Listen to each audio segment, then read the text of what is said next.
সময় আবু বকর জীবিত থাকবো এটা হতে পারে না। তোমরা কেউ যদি আমার সাথে না যাও, আমি আবু বকর একাই তাদের বিরুদ্ধে যুদ্ধ করব। সুবহানাল্লাহ। নবীজি বলেছেন, আমার মৃত্যুর পরে তোমাদের কাছে ইয়াতুনা দাজ্জালুন সালাতুন, 30 জন মিথ্যাবাদী নবীর দাবিদার, নবুয়তের দাবিদার এই দুনিয়াতে আসবে। তার মধ্যে এই উপমহাদেশে একজন আসছে, তার নাম হলো মির্জা গোলাম আহমদ কাদিয়ানি। নাম শুনছেন? এই মির্জা গোলাম আহমদ কাদিয়ানি বহুত সময় বহুত দাবি করছে। কখনো বলছে সে নবী, কখনো বলছে সে একজন দাঈ, কখনো বলছে সে মুসা ঈসা, কখনো বলছে সে নবী মুহাম্মদ, কখনো বলছেন ছায়া নবী। বিভিন্ন বক্তব্য দেওয়ার পরে সর্বশেষ তার অনুসারীদের বক্তব্য হইল মির্জা গোলাম আহমদ হচ্ছে শেষ নবী। নাউজুবিল্লাহ। এই মির্জা গোলাম আহমদ কাদিয়ানের জন্ম, এই জন্য কাদিয়ানি বলা হয়। মির্জা গোলাম আহমদ নবীজি সাল্লাল্লাহু আলাইহি ওয়াসাল্লামের চেয়ার নিয়ে টানাটানি শুরু করছে, খাতমে নবুয়তকে অস্বীকার করে। আমার ভাই দোস্ত বুজুর্গ, এরা যে কাফের এতে কোনো সন্দেহ কি আছে? কোরআনে আল্লাহ বলছেন, মা কানা মুহাম্মাদুন আবা আহাদিম মির রিজালিকুম ওয়ালাকিন রাসূলুল্লাহি ওয়া খাতামান নাবিয়্যিন। বলে মুহাম্মদ সাল্লাল্লাহু আলাইহি ওয়াসাল্লাম কেবল তোমাদের মতো পুরুষের বাবা নন, তিনি একজন নবী এবং খাতামুন নাবিয়্যিন, নবীদের মধ্যে খাতাম, শেষ নবী। তারপরে আর কোনো নবী পৃথিবীতে আসবে না। সুতরাং গোলাম আহমদ যদি দাবি করে সে নবী, তাহলে আল্লাহর হুকুমেরও বিরোধিতা করলো, নবীজির এই মসনাদ কিন্তু টানাটানি করলো। এই জন্য সে কাটটা কাফের, যারা মানবে না তারাও কাফের। ঠিক কিনা জোরে বলে? কাদিয়ানি কাফের। বিশ্বের অনেক দেশে কাদিয়ানিদেরকে কাফের ঘোষণা দেওয়া হয়েছে। বাংলাদেশে দীর্ঘদিন যাবৎ কাদিয়ানিদেরকে কাফের ঘোষণার দাবি আদায়ের জন্য আন্দোলন চলতেছে, আন্দোলন হচ্ছে। কিন্তু আমাদের দেশে যখন যে সরকার ক্ষমতা আসছে, অদৃশ্য কোনো চাপে, বিশেষ কোনো রহস্যের কারণে তারা আলেম ওলামাদের সাথে লুকোচুরি খেলতেছে। আলেম ওলামাদের দাবিটা তারা গ্রহণ করছে না।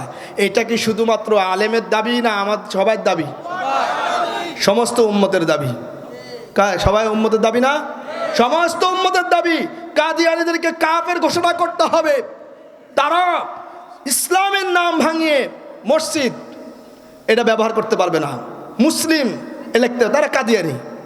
তারা হিন্দু আছে আমাদের দেশে, বৌদ্ধ আছে, খ্রিস্টান আছে, তাদের মতো তারা উপাসনায় বানাবে, তাদের নাম ধারণ করবে, সব করুক, আমাদের কোনো আপত্তি নাই।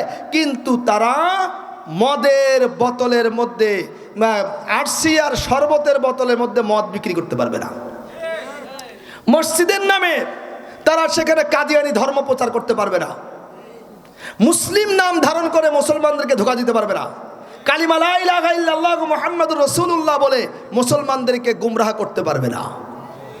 আমরা আমাদের ধর্মীয় অধিকার আদায়ের জন্য আন্দোলন করব। ঠিক কিনা জোরে বলেন? এই বাংলাদেশের জনগণ হিসাবে, নাগরিক হিসাবে এই বাংলাদেশের খাদ্য, বস্ত্র, অন্ন, বাসস্থান যেমন আমার অধিকার, ধর্ম নিয়ে স্বাধীনভাবে বেঁচে থাকা এটাও আমার অধিকার। ঠিক কিনা জোরে বলে? আমাকে যেমন খাদ্য, অন্ন, বস্ত্র, খাদ্য, বাসস্থান এইটা দিতে যেমন বাংলাদেশের সরকার বাধ্য, আমাকে ধর্মীয় স্বাধীনতা দিতে বাংলাদেশ সরকার বাধ্য। আমি মাথায় টুপি দিব, কোন কালারের কোন ধরনের টুপি দিব এটা আমার এখতিয়ার, সরকার নির্ধারণ করে দেওয়ার কোনো অধিকার নাই। আমাকে ধর্ম পালনের অধিকার দিতে হবে, আমাদের ধর্ম সংরক্ষণের অধিকার দিতে হবে।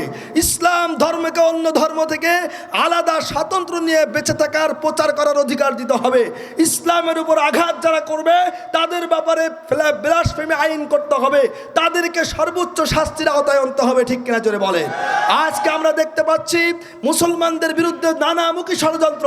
আজকে মুসলমানদের নবীর টুপি আজকে গণেশের মাথায় দেওয়া হচ্ছে, মুসলমানদের দাড়ি গণেশের মুখে লাগানো হচ্ছে, আজকে মুসলমানদের কোরআন তার দেবতার পায়ের উপর রাখা হচ্ছে, বিভিন্নভাবে মুসলমানদেরকে কলঙ্কিত করা হচ্ছে, মুসলমান নারীদেরকে নিয়ে ছিনিমিনি খেলা হচ্ছে, ইসলাম ধর্মকে নিয়ে ছিনিমিনি খেলা হচ্ছে, বাংলাদেশের পার্বত্য অঞ্চলকে ভারতের অন্তর্ভুক্ত করার জন্য ছিনিমিনি খেলা হচ্ছে। এগুলোর কোনো সুযোগ দেওয়া হবে না, দেওয়া যাবে না। ঠিক কিনা জোরে বলে?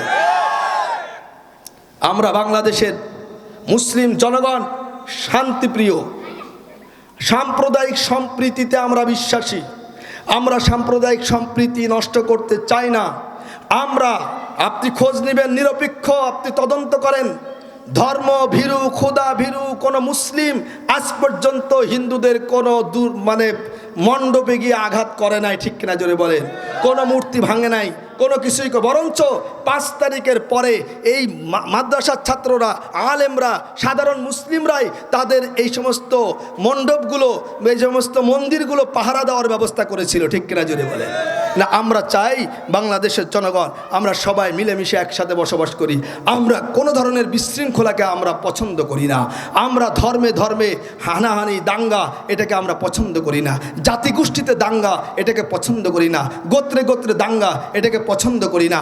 আমরা চাই বাংলাদেশে জন্মগ্রহণ করা প্রত্যেকটি মানুষ বাংলাদেশের নাগরিক, বাংলাদেশের স্বাধীনতা সবার অধিকার, বাংলাদেশে বাস করা সবার অধিকার, বাংলাদেশে বেঁচে থাকা সবার অধিকার। সুতরাং আমরা আমাদের নাগরিক অধিকার নিয়ে সবাই যার যার ধর্ম পালন করব, এতে কোনো বাধা নাই।